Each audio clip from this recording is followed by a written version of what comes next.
Julian, can you hear me? Please, stay with me.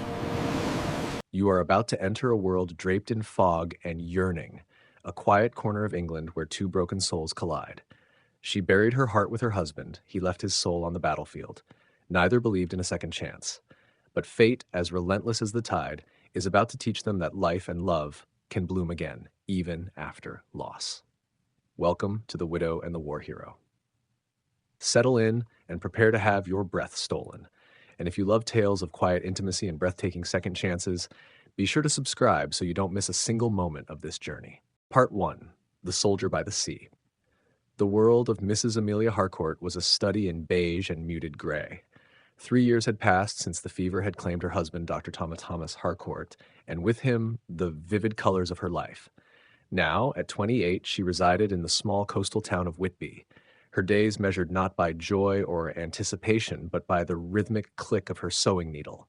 Her hands, once admired for their grace upon the pianoforte keys, were now perpetually occupied with the fine needlework she took in from the wealthier families of the community. It was a trade she performed with composure, her stitches as neat and predictable as her quiet existence. She was a woman others held in high esteem for her unfailing, paling composure, a quality that was, in truth, merely a sheath protecting a heart that had been painstakingly withdrawn from the world, lest it should ever be hurt again. Her single, unwavering motivation was to live peacefully, honor her vow to Thomas never to remarry, and thus keep the grief that had consumed her safely preserved and undisturbed. One chilly morning, the air thick with the clinging sea fog that so often blanketed the coastline, Amelia set out on her accustomed walk. The cliffs, rough-hewn and defiant against the constant battering of the North Sea, offered a kind of stark, comforting solitude. Her simple wool cloak offered small defense against the damp chill, but she paid it no mind. As she followed the winding, damp path that skirted the precipice, a figure on the narrow strip of pebbled shore below caught her eye. At first, she thought it was merely flotsam, a pile of old military greatcoats discarded by the tide, but a moment later she saw a movement. A man lay huddled against a cluster of rock, too still to be merely resting. A sharp, unfamiliar tremor of alarm shot through her withdrawn heart. Without conscious thought, Amelia gathered her skirts and hastened down the uneven, sodden steps carved into the cliff face. Her composure, her shield, slipped away in the face of need. The man was indeed a soldier, though the greatcoat was muddied and his position suggested collapse rather than repose. She knelt beside him, her breath catching at the sight of his face, ashen and slick with cold sweat. He was a man of perhaps 30, his features sharp, now etched with the deep lines of weariness and what she instinctively recognized as pain, not merely of the body, but of the soul. "Sir?" she murmured, her voice soft but insistent. She reached out, her gloved fingers hesitantly touching his shoulder. He gave a harsh, short gasp, and his eyes flew open. They were the color of dark seawater, startlingly intense, and currently clouded with a panicked confusion that swiftly bled into a strained self-control. "Forgive me," he rasped, struggling to rise. I must have stumbled. The air is sharper here than in Surrey." He attempted to push himself up, but his effort ended in a tremor that shook his entire frame, and he sank back against the rock with a soft, defeated groan. It was then Amelia noticed the way he favored his left side, and the faint, but unmistakable outline of a scar that disappeared beneath the high collar of his coat. This was a man who had seen the war, and the war in turn had seen him. "Do not move, sir," Amelia instructed, her doctor's wife training returning to her as clearly as a memory. She removed her warm wool shawl and gently placed it over his shoulders. "You are quite cold. I must see if you are bleeding." He did not argue, his eyes, dark and heavy, simply resting on her face with a fixed, almost disbelieving intensity. His name, he eventually managed to tell her in a low, husky voice, was Captain Julian Lennox. He was recovering from his injuries, a cannon wound to the shoulder, at Colonel Avery's nearby estate. He had only been in Whitby a few days. "A simple walk was deemed necessary for my convalescence," he said, the word dripping with an irony that belied his humble, stoic exterior. "It seems I overestimated my constitution." Amelia, despite his refusal to let her inspect his shoulder, was efficient. She poured the last of the tepid water from her flask into her handkerchief and gently wiped the beads of sweat from his brow. As her hand drew back, he followed the movement. His gaze, a look that felt unnervingly perceptive, did not rest on her face, but upon her left hand, where a slender gold band still gleamed. It was the only jewelry she ever wore, a widow's ring, a quiet, unyielding declaration of her fidelity to the past. A silence stretched between them, heavy with unspoken understanding. He was a survivor of a war fought with powder and steel. She, a survivor of a different, more domestic kind of devastation. They were both broken, just in different fashions. "You have been very kind, madam," Julian finally said, his voice gravely, but I cannot tax you further. You must sit still until the tremor passes," Amelia finished gently, yet with an edge of firm authority that surprised them both. "I shall send word up to the estate as soon as I return to the village. Colonel Avery will send transport for you." She saw his attempt to thank her, a small, weary nod of his head, but she did not wait for the words. The emotional risk of the encounter was already too high. Her heart, which she believed had been safely interred with Thomas, had begun to beat with a strange, frantic rhythm. Turning away from the pale soldier, Amelia scrambled back up the steps, the fog suddenly seeming less comforting, more concealing. She moved swiftly, her one goal to return to the predictable sanctuary of her needlework, to the safe, beige world she had so carefully constructed. Yet, as she sat later that evening, the candle casting long shadows on the walls of her small sitting room, the familiar numbness refused to settle. Her fingers fumbled on a fine linen cuff. The image of the captain's dark, wounded eyes that had held a quiet torment that felt unnervingly familiar, kept pressing into her thoughts. She had done a charitable act, she told herself, nothing more. But a whisper, faint and insistent, answered her. The widow has felt something. Not a joyous feeling, not love, but a spark of profound, heart-wrenching empathy. The quiet, cold control of her world had been broken, just for a moment, by the sudden, desperate reality of a wounded living man. And in that moment of reaching out, Amelia Harcourt realized, with a strange mix of guilt and reluctant terror, that her heart, long fading from disuse, was now desperately alive to his pain. Part 2, Echoes of the Past.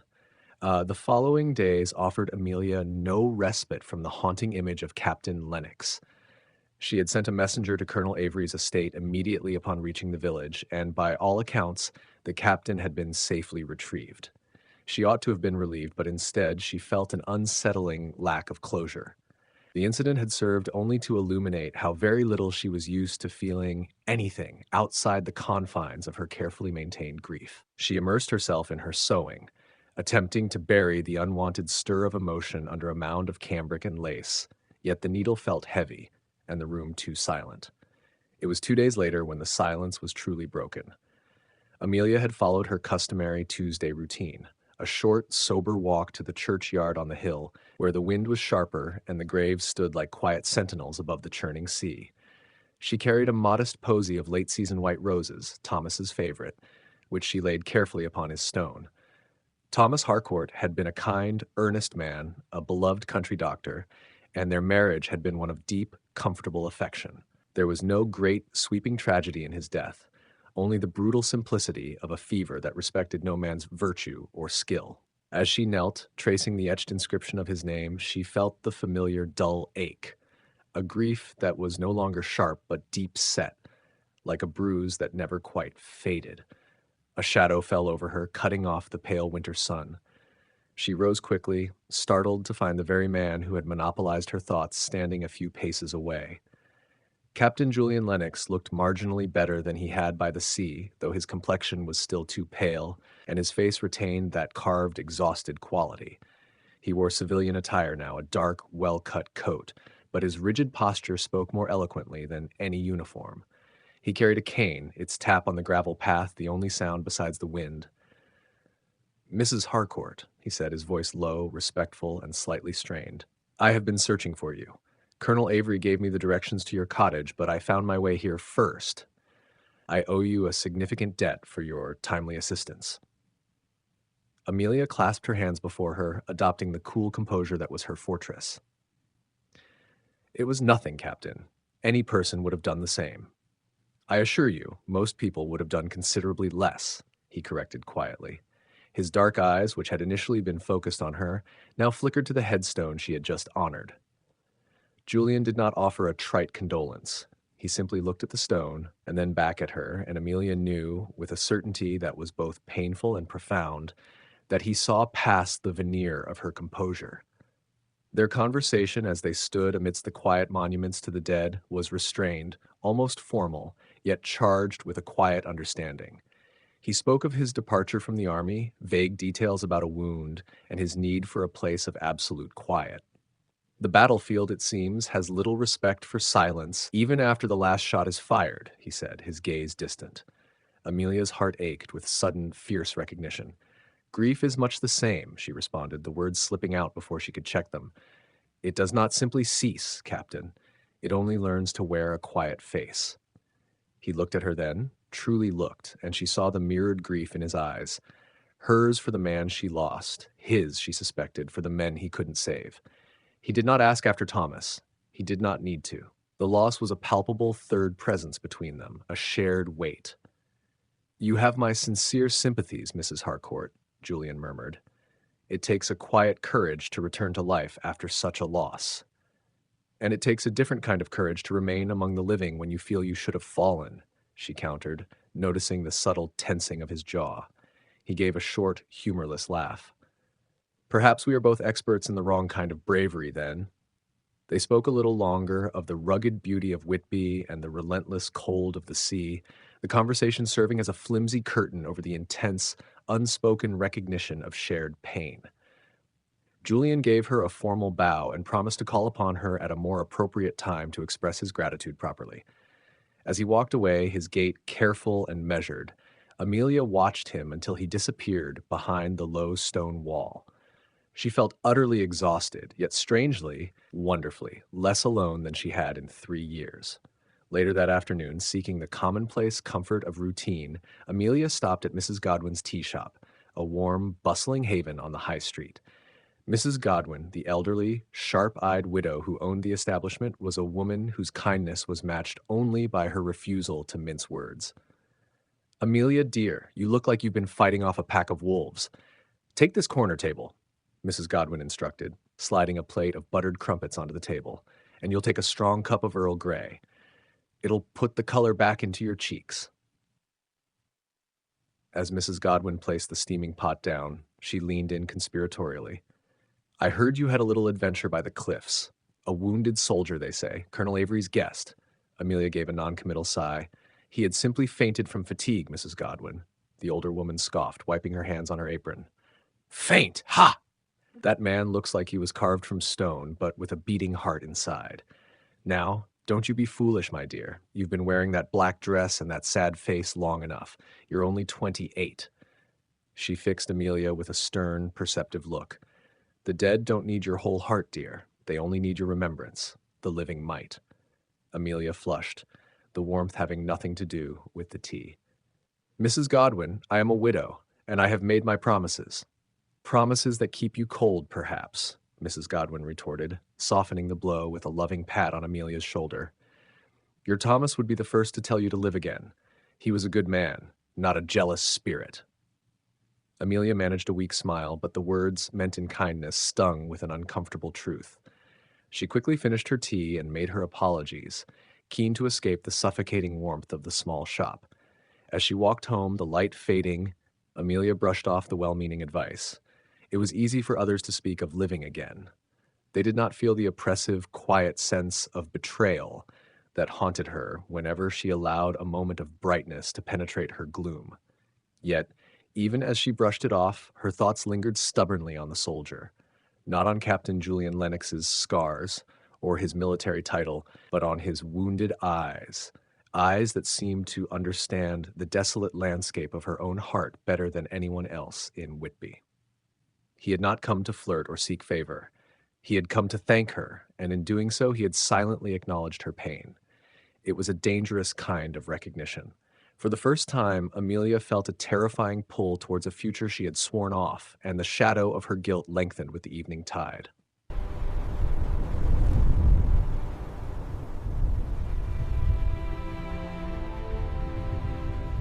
Part 3. The Music in the Silence. The arrival of a decorated officer in the quiet village of Whitby naturally generated a great deal of gentle curiosity and gossip. Colonel Avery, a man of stout heart and good intentions, was determined that his recovering friend should not stagnate, and he soon devised a scheme to draw both Julian and Amelia into the local society. The need had arisen to raise funds for the families of local men wounded during the late Peninsular Wars. Colonel Avery prevailed upon Mrs. Harcourt, known for her impeccable taste and composed manner, to host a small, intimate gathering, a musical evening and modest supper, at her late husband's larger residence, now her widowed sister-in-law's home, where she retained a small apartment.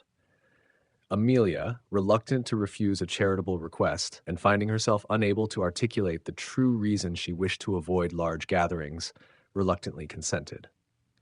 The evening arrived draped in soft rain and a deceptive stillness. The drawing room, seldom used, was lit with an abundant supply of candlelight, bathing the room in a warm, flickering amber glow. Amelia, dressed simply in a dove-gray silk that suited her withdrawn nature, moved gracefully through the small throng of guests. She was distant, professional, yet utterly radiant in the soft light, her movements fluid and practiced. It was during a moment when she was supervising the removal of the supper dishes that she saw Captain Lennox. He stood near the archway, his tall, imposing figure slightly apart from the other gentlemen, his expression carefully neutral. He had accepted the colonel's summons reluctantly, she surmised, for his eyes held the weary look of a man who preferred the company of silence to that of a crowded room. As the evening progressed, the air grew heavy with the sweet sound of music. A young lady was performing a mournful piece by Bach on the pianoforte. Julian watched Amelia. He saw the way she responded to the needs of her guests, her small, gentle smiles, and the occasional flash of quiet humor she shared with her sister Beatrice, who, ever spirited, was urging her to loosen her stays and enjoy the sherry. Amelia felt the weight of his steady gaze across the room. There was no boldness in his look, only a deep, unjudging attention that made the practiced distance of her composure feel suddenly fragile.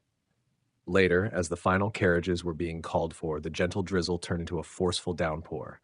A sudden crash of thunder sent a ripple of nerves through the remaining guests. Julian, needing air, had stepped out onto the wide veranda, only to be trapped by the relentless deluge.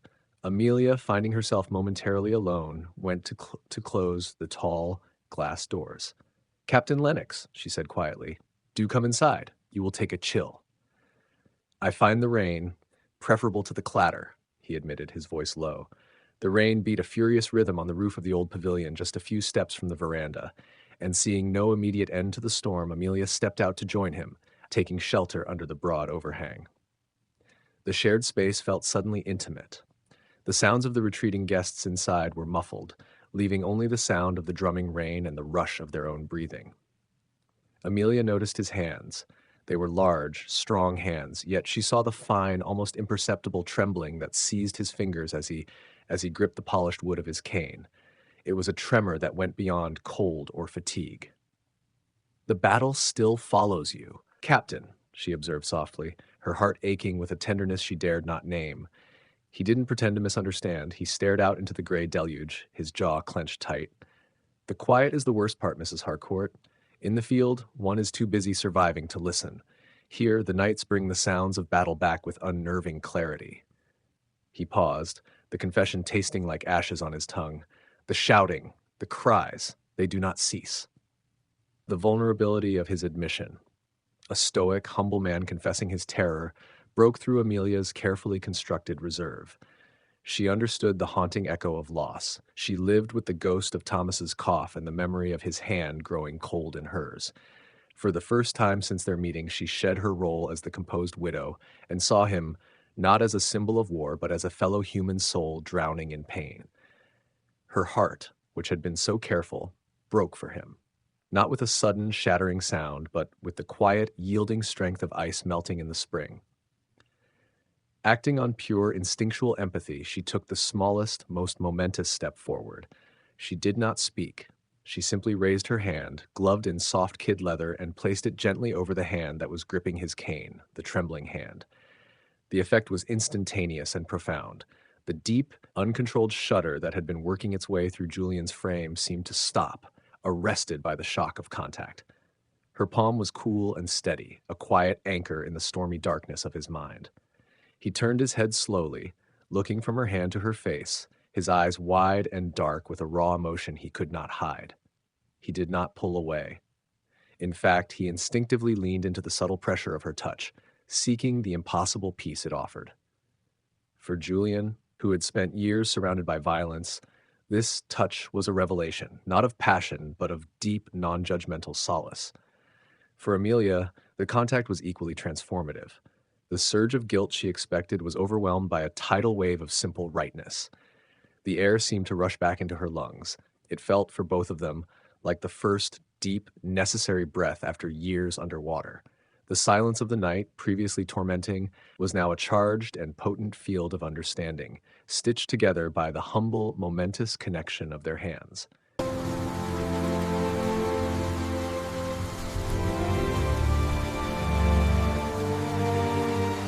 The touch of a hand. That is all it took. Under the dark, drumming rain, Amelia and Julian shared a breath that felt like life after years underwater. But that spark of feeling comes with a heavy price. For Amelia, every moment of new happiness feels like a betrayal of the past. For Julian, his own darkness whispers that he is unworthy of her gentle light. This concludes part 1 of The Widow and the War Hero. You have seen the quiet beginning. Now prepare for the devastating choices. Will guilt sever the bond they've only just forged? Tune in next time for part 2, where the cost of loving again will be measured in heartbreak and truth. Please.